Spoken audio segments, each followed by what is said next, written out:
Tenet एक ऐसी movie है जिसे जितना ज्यादा एक्सप्लेन करने जाओ उतना ज्यादा कंफ्यूजन बढ़ेगा। कुछ लोगों का मानना है कि टेनेट क्रिस्टोफर नोलन की लाइफ का सबसे एवरेज मूवी है। इस बार थोड़ा ज्यादा हो गया, इतनी कंफ्यूजिंग मूवी कौन बनाता है। बट मुझे लगता है कि टेनेट नोलन के करियर का once in a lifetime achievement है, जिसके बारे में लोग आगे सालों तक बात करेंगे।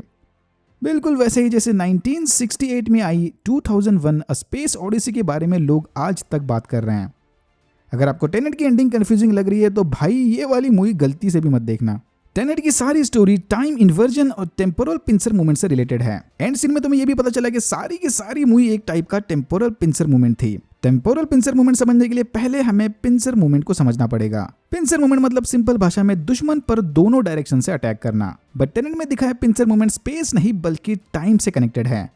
टेम्पोरल वर्ड का ही मतलब है कि कनेक्टेड विथ टाइम। तो पिंसर मूवमेंट मतलब अपने अपोनेंट पर मैदान में दोनों साइड से अटैक करना।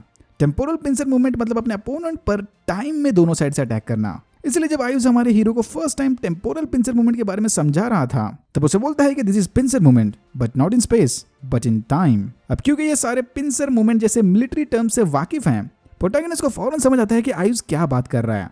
बहुत सारी नॉर्मल ऑडियंस को ऐसे हैवी हिटर मिलिट्री शब्द नहीं पता होते हैं। अब पिंसर मूवमेंट ही पता नहीं तो टेम्पोरल पिंसर मूवमेंट क्या बेल आइकन समझ आएगा। तो बस इतना याद रखना कि टेम्पोरल पिंसर मूवमेंट मतलब अपने अपोनेंट पर टाइम में दोनों साइड से अटैक करना। इस टाइप के अटैक को प्लान करने से पहले आपको एक स्पेसिफिक पॉइंट चुनना पड़ता है, हाइपोसेंटर। इस अटैक में दो टीम होंगे, एक टीम उस हाइपोसेंटर तक फॉरवर्ड डायरेक्शन में ट्रैवल करेगी और दूसरी टीम उस हाइपोसेंटर से रिवर्स डायरेक्शन में ट्रैवल करेगी। बट दोनों टीम इस अटैक को एक साथ साइमल्टेनियसली अंजाम देंगे।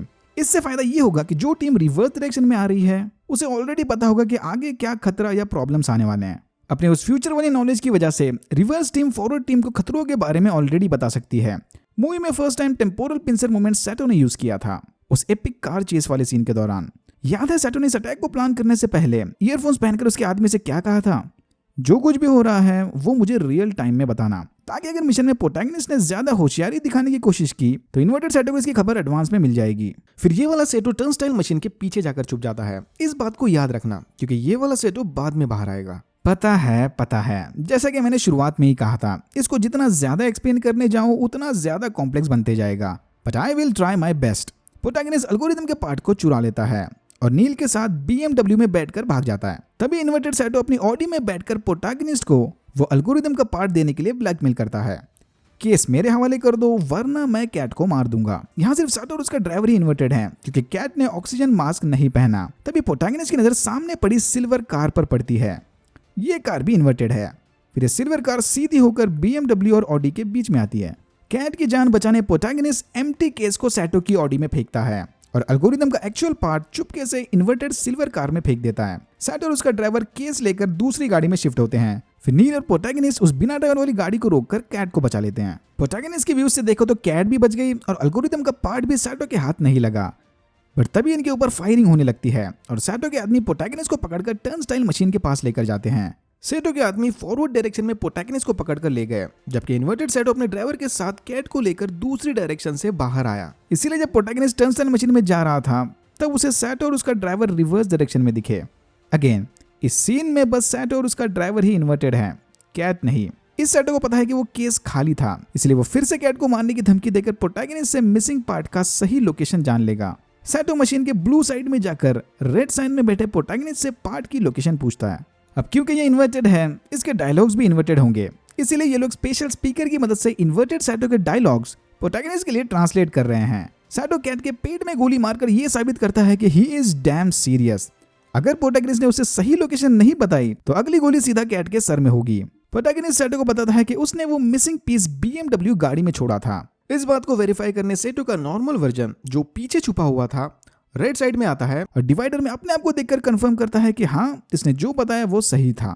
अभी टर्नस्टाइल मशीन और इसके बीच वाला ये ग्लास डिवाइडर या विंडो कैसे काम करती है उसका एक अलग वीडियो बन सकता है, इधर बताकर और कंफ्यूज नहीं करना। प्रोटैगनिस्ट से मेरी इन्फॉर्मेशन कंफर्म करने के बाद सैटो इसे मारने ही वाला था कि तभी वहां पर नील की बुलाई कैलवरी आ जाती है और सैटो भागकर इन्वर्टेड हो जाता है। फिर हम इन्वर्टेड सैटो की नजर से इस सीन को वापस देखते हैं। प्रोटैगनिस्ट को लगता है कि शायद नील या किसी और ने उनके प्लान की इन्फॉर्मेशन लीक कर दी, वरना सैटो को इनके प्लान की बारीक से बारीक जानकारी कैसे होती। तभी आइस उसे बताता है कि भाई यहाँ पर कोई गद्दार नहीं है। सैटो अपनी टीम के साथ मिलकर टेम्पोरल पिंसर मूवमेंट रन कर रहा है। उसकी एक टीम टाइम में फॉरवर्ड इस मिशन को एक्सपीरियंस कर रही है और एक टीम रिवर्स में।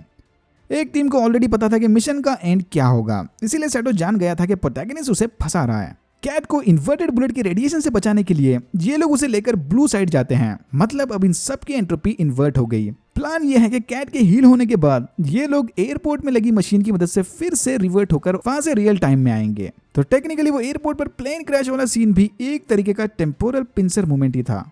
इन्वर्टेड नील और प्रोटैगनिस्ट को ऑलरेडी पता था कि उस दिन एयरपोर्ट पर क्या क्या होने वाला है। बस उन्होंने अपने उस नॉलेज को यूज करके एयरपोर्ट पर लगी मशीन यूज की।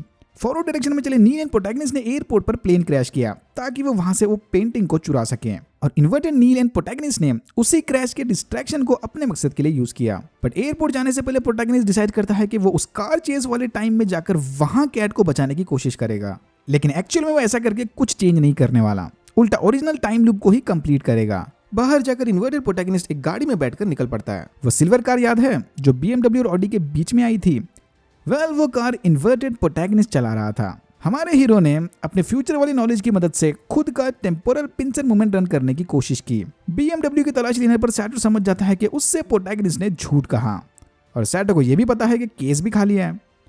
तभी इन्वर्टेड सैटो केस लेते वक्त सिल्वर गाड़ी में बैठे इन्वर्टेड प्रोटैगनिस्ट को देख लेता है और समझ जाता है कि ये भाई साहब अपना खुद का टेम्पोरल पिंसर मूवमेंट रन कर रहे हैं। सैटो अपनी ऑडी से सिल्वर गाड़ी को टक्कर मारकर गिरा देता है और बाद में जाकर गाड़ी से वो मिसिंग पीस ले लेता है। अगेन ये वाला सीन थोड़ा कंफ्यूजिंग है। एल्गोरिथम का मिसिंग पीस इस क्रैश गाड़ी में नहीं है। अगर इस सीन को रिवर्स में देखो तो प्रोटैगनिस्ट ने पार्ट सिल्वर गाड़ी में फेंका, वो पार्ट जाकर गाड़ी के सीट के नीचे गिर गया और गाड़ी रिवर्स जाकर टर्न स्टाइल मशीन के बाहर पार्क हो गई। तो हाँ, इन्वर्टेड प्रोटैगनिस्ट के उस गाड़ी में बैठने के पहले ही एल्गोरिथम का पीस उस गाड़ी में मौजूद था। इन्वर्टेड सैटो ने यह बात अपने फॉरवर्ड टीम को बता दी होगी। इसी एग्जैक्ट कार क्रैश को हमने पहले रिवर्स में देखा था। इन शॉर्ट नील सही था। What happened is happened. चाहे कुछ भी कर लो, तुम टाइम को चेंज नहीं कर सकते, बस ऑलरेडी चले टाइम लूप को क्लोज कर सकते हो। सबसे बड़ा टेम्पोरल पिंसर मूवमेंट तो मूवी के एंड में है, with entire blue team and red team operating simultaneously. Neil blue team का मेंबर है जो टाइम में रिवर्स जा रहा है और प्रोटैगनिस्ट रेड टीम का मेंबर है जो टाइम में फॉरवर्ड जा रहा है। इन दोनों टीम का मिशन है सैटो के हेवीली गार्डेड अड्डे पर जाकर एल्गोरिथम को हासिल करना। तो इस सिचुएशन में वो हेवी गार्डेड बंकर इन दोनों टीम का हाइपो सेंटर होगा। अगेन एंडिंग वाला पूरा सीक्वेंस काफी कंफ्यूजिंग है। इस वीडियो में उसके ज्यादा डिटेल में नहीं जाएंगे। होपफुली आपको टेम्पोरल पिंसर मूवमेंट के बारे में थोड़ा बहुत तो समझ आया होगा, लेकिन सुन के अच्छा लगा। अगर आपको वीडियो अच्छा लगा तो please like share and subscribe for more videos like this. मैंने ऐसे और भी वीडियोस बनाए जिनके लिंक्स आपको डिस्क्रिप्शन बॉक्स में मिल जाएंगे। Thank you very much for watching and I am hoping to see you in my next one.